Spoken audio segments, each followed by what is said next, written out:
we'll just drive forward. The pedestrian will just kind of walk out in front of us. The vehicle will brake. We'll stop and change drivers back here, and then we have a pedestrian and another vehicle you can drive. Great. So this is the moving pedestrian test. This is moving pedestrian, yeah. Right now, for the pedestrian detection, and the AEB, are you just using the camera for that, or are you using both the camera and the radar? It's using both systems, yeah. Okay.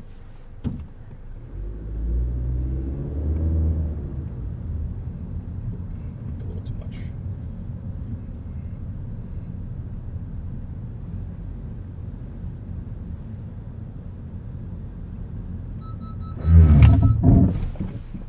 Cool. They Yep. lived. Yeah.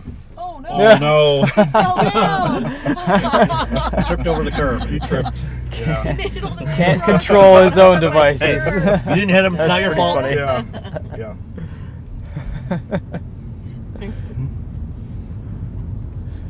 I guess you can't save people from themselves. Yeah. Delayed injury Unfortunately, there. right?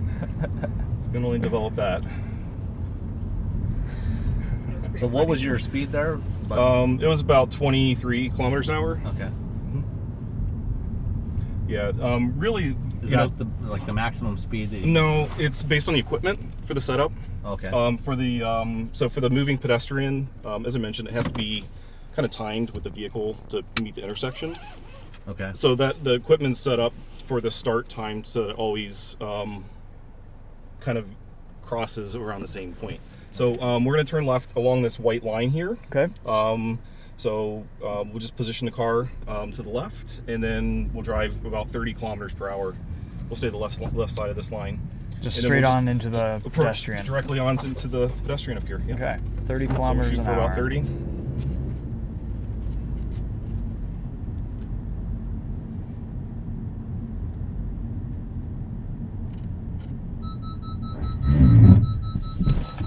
Cool. Yeah. It's 30 about the Weird maximum weird speed sensation. that you could do this? No. I think it works above that. Again, I have to check. Okay. I have to check on the maximum speed. Well, I guess I'm kind of the maximum speed that with the braking capability you have, that it could actually stop. Sure. Because sure. obviously, if you're going faster, Yep. It'll You slow got you down, more- but you might not come to a complete That's right. stop. That's right. And was your foot still on the accelerator? I was completely off everything. Oh, you were off everything. Yeah. Okay. Okay, sorry. We're going to loop around these cones, stay on the inside of the cones. Inside of the cones, okay. And then it's going to guide us a little bit to the left, and we have one more vehicle up here on the left. So how does it work? I mean, the person.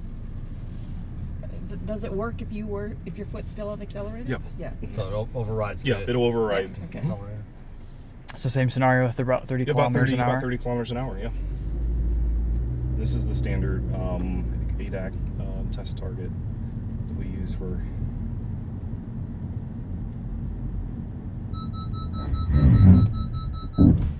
Cool. Not as abrupt as all the earlier Mhm. versions Yeah. of people. Yeah. How does this work with lower traction levels on the pavement? So obviously it's working with the traction control system. You're limited by, how much deceleration you can get. Sure. Yep. So we'll go to the left here, and we'll just go back to the staging area to our right. Great. But it is integrated with the analog brake system. So Okay. obviously the ABS might kick in, and If it knows that it's raining, for example, will it kick in earlier if there's less traction on the surfaces, or? no, I don't think so. Okay. No. Kind of. Okay. No, this is fine here. So if you want to put it in park and turn off Perfect. the engine, and we'll Very cool. Thank you. we'll get the next one's in here. I'll grab my bag too. Cool. Thanks, Chris. Here we go. All right. Thank you very Not much. something I've tried to test in the real world ever, or want to, but in a controlled environment.